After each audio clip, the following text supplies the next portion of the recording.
Hello friends, तो साल का दूसरा सबसे बड़ा आईपीओ स्विगी आज लिस्ट हो गया है और 390 रुपये का बेस प्राइस बैंड था और 11,000 करोड़ का आईपीओ लॉन्च हुआ था। तो लिस्टिंग में 7% का गेन आईपीओ ने दिया और उसके बाद एक प्रॉफिट बुकिंग नजर आई, लेकिन अब स्टॉक 14% ऊपर है।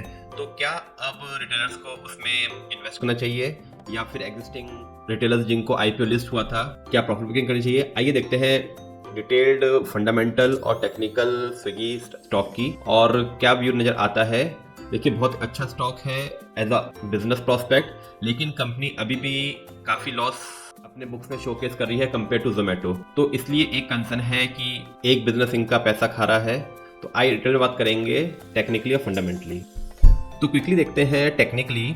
जो आईपीओ की लिस्टिंग प्राइस थी वो थी अराउंड 390 रुपीज, जो था ये पॉइंट ऑलमोस्ट। अब यहाँ से आज स्टॉक लिस्ट हुआ अराउंड 417 रुपये था और ऑलमोस्ट 7% लिस्टिंग से प्रीमियम पे लिस्ट हुआ।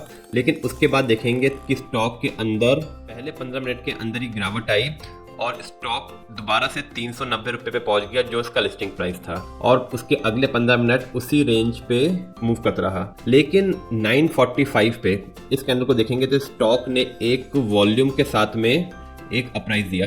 अब एक चीज समझने की इंपॉर्टेंट बात है कि आईपीओ कंपनी क्यों लॉन्च करती है, ताकि अपने इन्वेस्टर्स को एग्जिट दे सके। तो जो अर्ली इन्वेस्टर्स जिन्होंने पैसा लगाया था कंपनी के अंदर जब वो स्टार्टअप था, अब उनको एक एग्जिट का मौका मिलता है या फंड रेज करते हैं नए कैपिटल को इन्फ्यूज करने के लिए। अब अगर इन्वेस्टर्स को एग्जिट लेना है तो ऑब्वियसली वो लोअर प्राइस पे तो एग्जिट करेंगे नहीं, वो एग्जिट करेंगे, उनको चाहिए हायर प्राइस अच्छे प्रॉफिट के लिए। तो देखिए, ये एक कैंडल है जहां पे प्रोबेबिलिटी लगती है कि प्राइस को बढ़ाने के लिए यहाँ पे वॉल्यूम्स बढ़ाए गए और प्राइस को अप साइड दिया गया ताकि स्टॉक 13% ऊपर भागा इस 15 मिनट के अंदर।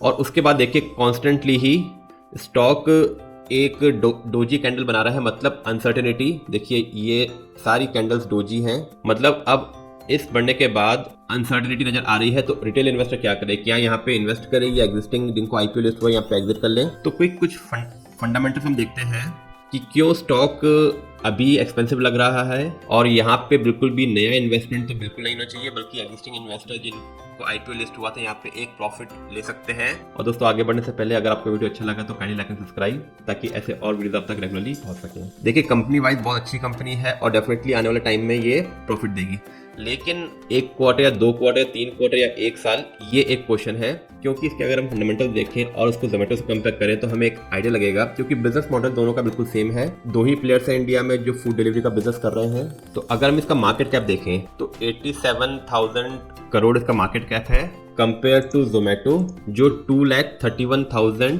करोड़ है। तो ऑलमोस्ट 3 टाइम्स ज्यादा मार्केट कैप है जोमेटो का स्विगी से। दूसरी इंपॉर्टेंट चीज, अगर हम फाइनेंशियल देखें स्विगी के, तो देखिए मार्च 21 में इन्होंने 2500 करोड़ की सेल करी थी, जो ऑलमोस्ट 123% बढ़ी और 5,700 की करोड़ सेल्स करी अगले साल 2022 के अंदर। फिर 44% का ग्रोथ दिखाया और 8,200 करोड़ और 36% की ग्रोथ मार्च 2024 में और 11,247 करोड़ की सेल्स दिखाई इस साल। लेकिन कंपनी के अगर ऑपरेटिंग प्रॉफिट देखें तो कंपनी मार्च 2021 में 1,200 करोड़ के लॉस पे थी, 22 में 3,600 करोड़, 23 में 4,000 करोड़ और अभी भी 2,100 करोड़ के लॉस में है। तो ऑपरेटिंग प्रॉफिट मार्जिन देखेंगे तो अभी भी -20% लॉस में है।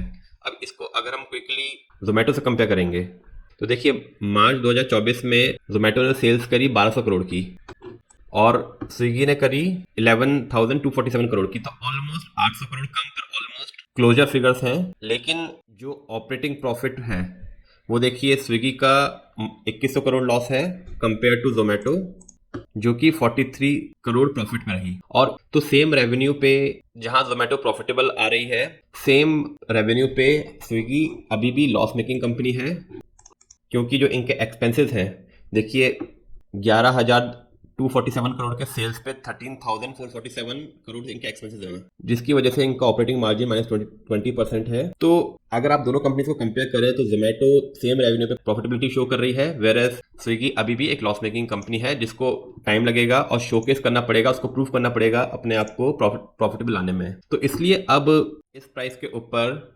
स्विगी एक एग्जिट दे रहा है अपने एग्जिस्टिंग इन्वेस्टर्स को और रिटेलर्स को एक पैसा बनाने का मौका अभी नहीं मिलेगा अगर इस पे परचेस करते हैं।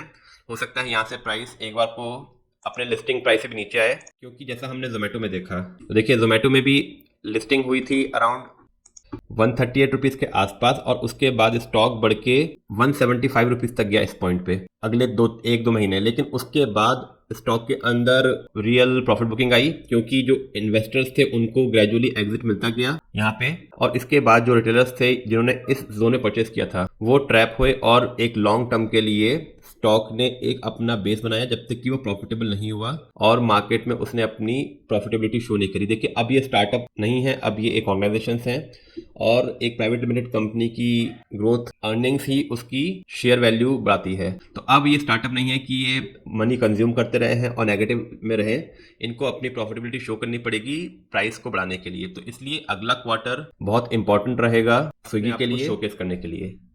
तो होप आपको समय होगा कि स्विगी के स्टॉक के अंदर क्यों अभी एंट्री नहीं लेनी चाहिए और एक क्वार्टर वेट करना चाहिए, ताकि स्टॉक बहुत अच्छा है। अगर आपको इन्वेस्टमेंट करना है तो वेट करें एक क्वार्टर, और हो सकता है कि लिस्टिंग के नीचे के प्राइस आपको मिले जिसपे आप एक अच्छी एंट्री पॉइंट ले सकें और फिर लॉन्ग टर्म के लिए जब कंपनी प्रॉफिट आए तो अपने पोर्टफोलियो में इसको एज अ पोर्टफोलियो स्टॉक रख सकते हैं फॉर लॉन्ग टर्म गेन्स के लिए।